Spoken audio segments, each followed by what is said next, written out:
من أكثر الحاجات اللي كنشوف أنها لازم تتغير في المجتمع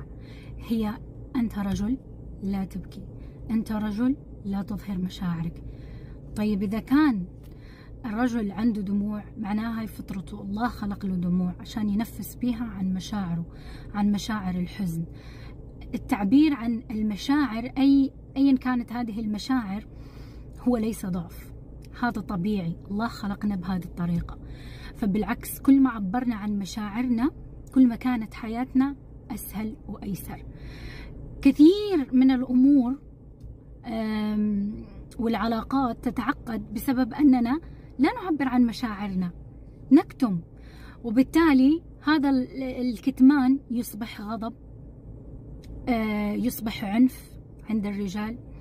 يصبح عصبية مستمرة مع كل الناس، عصبية وهو سايق، عصبية ومع أطفاله، عصبية مع الشغل، عصبية مع كل شيء، وبالتالي تصبح ردات فعله فيها انفعال قوي وشديد،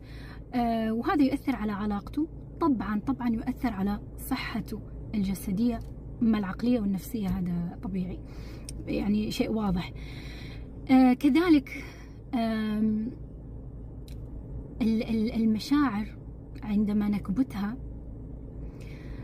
قد تتحول في كثير من الحالات إلى أمراض نفسية، يعني خلينا نقوله كنا سنكون في غنى عنها لو بكل بساطة فقط عبرنا عن مشاعرنا،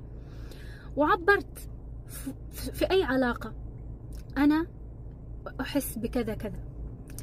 أنا عندما قلت أنت مثلا هذه الجملة هذا كان إحساسي، هذا إحساسي أنا، هكذا استقبلت هذه الجملة. فبالتالي يقول لك لا والله أنا ما كان هذا قصدي، كان قصدي كذا وكذا، لكن طلعت بهذه الطريقة وخلص، والموضوع ينحل بكل بساطة. لكن أنا أكتمها وأقول فلان يهيني، فلان يحشي لي الهدرة، فلان ما عرفت شنو، وأجمع أجمع أجمع، ولما تصير صدمة أيا كانت هذه الصدمة، سواء فقد أحد من الأحباء، خذلان، مشاكل في العمل مثلا تم طرده، تعسفي، أيا كان، كل أشياء تزداد ناهيك عن الجروح اللي احنا جينا بها أصلا من الطفولة، فكلها تصبح تراكمات، وبالتالي تؤثر علينا وعلى علاقاتنا وعلى حياتنا عموما ككل. فمهم جدا أننا نحرر مشاعرنا سواء كنا إناثا أو ذكورا، لأن الحالات التي تأتيني اليوم الفيديو يخص الذكور،